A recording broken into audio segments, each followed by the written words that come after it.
તો good morning મિત્રો, ફરી એકવાર સ્વાગત છે તમારું આપણા નવા બ્લોગમાં। તો હું ઉઠી ગયો તો 6 વાગે તો ઉઠી ગયો પણ 9:30 વાગ્યા ને મારે આજે પોરી જાવું હતું તો મેં નવા લુગડા પહેર્યા હતા પણ પાછું કેન્સલ કર્યું ને પોરી જાવું હતું પણ પાછું થયું કે નથી જાવું ને આ આપણી સેલ્ફી સ્ટિક છે ને આમાંથી વિડીયો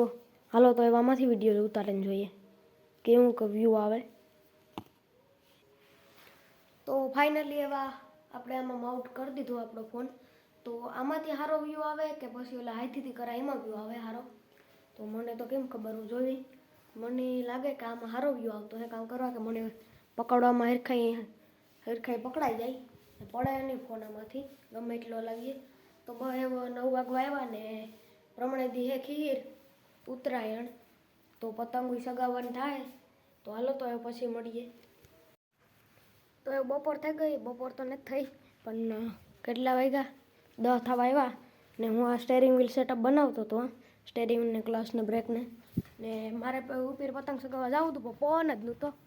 તો મને ખબર નહીં મેં કામ કરવા ટીંગાડી પણ આ પતંગ દૂર જ બાંધીને ટીંગાડી દીધી। તો દુકાને જાઉં પણ કંઈ લેવું નથી પણ ખાલી નહીં જાઉં ના ભગીરથ આવી હતી તો લેટ્સ ગો હાલો દુકાને જઈએ।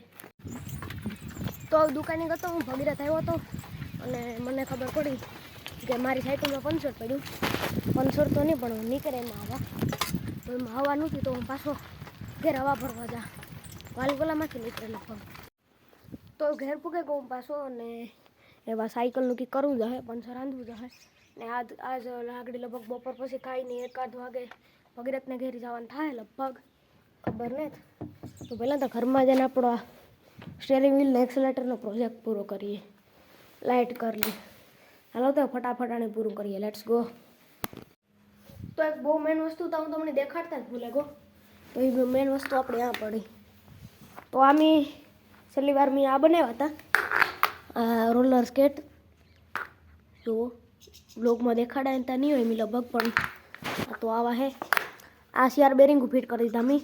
ને આ હતું ને એના વશમાં બેરિંગ લાકડાનો કટકો લઈને આ બેના વશમાં ફિટ થઈ જાય એવું કાપે ને પછી આ ખીલીઓ મારી દીધું એટલે બેરિંગ ન નીકળે તો આમાં શિયાર બેરિંગ ને આમાં શિયાર બેરિંગ ટોટલ 8 બેરિંગ જોઈએ અને આમાં મેં ખીલીઓ મારી દીધી એટલે આ હલે નહીં તો આપણે રોલર સ્કેટ હોમમેડ તૈયાર થઈ ગયા। હાલો તો એ વાંચીએ કે દુના હાયકાને જ મેળવી આવડે ખરી પણ મને થોડાક જ આવડે એવા બધા નથી આવડતા તો મને ફટાફટ પહેરી લઈએ એકાશી તો પહેરાઈ જશે મળી શકે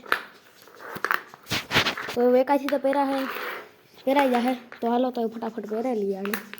તો આ પહેરાઈ તો ગા પણ ઊભું થવામાં ધ્યાન રાખવું જોઈએ મેં કીધું ને હાયકા નથી એટલે આવી રીતના એ બસ કીધું ને હાયકા નથી ને એટલે નથી મેળાવું રાખવાનો આમાંથી અવાજ બહુ આવે છે મને આવડે તો ખરી થોડા પણ આ હે ને બીજી જગ્યાએ હાલે નહીં બીજી કંઈ ખડકાવાળી કે ઘરાક પણ એટલો ખાડો આવે ને તેમાં અટકે જાય બેરિંગ નાના થાય ને એટલે એ તો બસે ગોવાનું માથું ભાંગત મારે તો હું કહેતો કે આ ઝીણકા ખાડા એવડે ઝીણકા ખાડા આવે ને એમાં નથી ચાલતા તો આની છે ને ઘરમાં અંદર જ રાખવા પડે તો એ ઘરમાં જ આખા હાલો તો આમાંથી એક તક અવાજ બહુ આવે બહાર બંધ કરે નાખવા પડે નકરનો અવાજ આવે બરાબર હાલો તો એ ફટાફટ સાયકલમાં હવા ભરલા હું કામ કરવા કે મારે દુકાને જાઉં હાલે ખરા ભગીરથ નથી આવતો પણ મારે જાઉં દુકાને કામ એટલે તો જા બહાર બંધ કરે અને ફટાફટ પપ લઈને હવા ભરે ને ફટાફટ જાઉં દુકાને તો એ હવા તો ભરાઈ ગઈ સાયકલમાં ટાઈમ પૂરતી તો એ ફટાફટ હું દુકાને જાઉં તો હું નિહારી દુકાનથી કામ દુકાનેથી ભાગે આવ્યો અને અમારા બાપાને જશે કોટ મેં ખેતરમાં લઈ લીધો હતો ને આ પતંગ ટીંગાડી હતી ઉડે ને કૂતરા રખડે એ કાળી આનું નામ કાળી છે કાળી 1 મિનિટ કોટ મૂકી દઉં તો મિત્રો એ મેં ખાઈ લીધું અને મેં કીધું તું એમ જ મારે જવાનું છે ભગીરથને ઘેર હું જાઉં વાંથી આવી રોડીથી અહીં જવાનું છે હાલો તો ફટાફટ પૂગીએ ભગીરથને ઘેર પૂગે કોને અમે બે ખેતરમાં આવતા જ ગયા પતંગ સગાવવા આ કોરા જીરું છે ને આ પારું જીરું છે ત્યાં આવ્યા જીરું ન ખોટું ખુંદાઈ હાટું પવન હેમાં આ પતંગમાં પૂછું બાંધવાની જરૂર જ નથી પડતી એમની સગે પવન હે ને એટલે આ ભગીરથભાઈ સડાવી દીધી એટલે આ ઓછો પવન આવે કારક જ આવે તો એ પતંગ સગાવીએ ફટાફટ ને કૂતરું હે ને એટલે ભગીરથની બીક લાગતી છે આ જો એકદમ સ્થિર રહી જાય કે પતંગ શકે તો ગેમ ને રમાઈ લીધી અમે ને ભગીરથ મેગી લેવો તો અમે બે બનાવીએ મેગી ભગીરથ બનાવે મસાલો જે નાખ્યો ને પછીથી નાખવો તો હાલો તો ફટાફટ ખાઈએ ને તારક મહેતા કા ઉલ્ટા ચશ્મા જોતા જોતા ખાઈએ મેગી પાકે ગઈ અમે બે આમાં મસાલો નાખી દઈએ એટલે આ કામ નાખ્યું કાંક નાખ દે ને આ નાખ દઈએ તો મેગી બને ગઈ ને આ ટીવી ને હાલે હે એમાં જેઠિયો હોરી વાળો એપિસોડ આવે તો જોઈએ મેગી ખાતા ખાતા તો મિત્રો હું ત્યાંથી તો નીકળી ગયો ઘરે ભગીરથના ઘેર છું પાછું આજા ને ઘેર ને વાં ઘર હે તો ફટાફટ જઈએ તો હું ઘેર પૂગે ગયો અને